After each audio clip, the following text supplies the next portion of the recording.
Democrats at the state capitol want future child custody proceedings to take into consideration if a parent opposes their child's gender identity. That's led to claims from Republicans that the government wants to take people's children.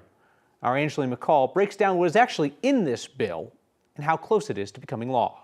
At the Colorado Capitol, a fierce back and forth over trans rights and where they intersect with parental rights. Standing up for civil rights is not compromisable. This is not protecting children, it's weaponizing the courts against parents. Republican lawmakers argue House Bill 1312 says if a parent doesn't support their child's transition or gender identity, they could lose custody. All this does is lay out very clearly that supporting a child's gender identity as a parent is in the best interest of the child.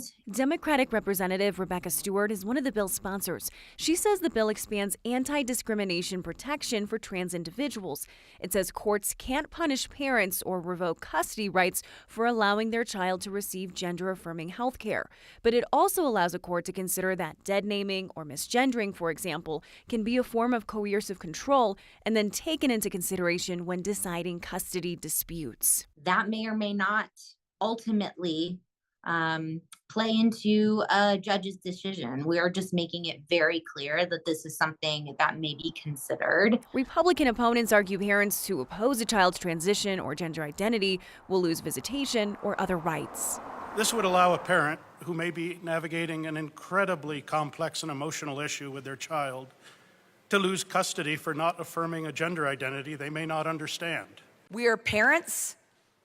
We protect our children, and you keep coming up here and saying we overregulate and this and that, you're coming after our rights.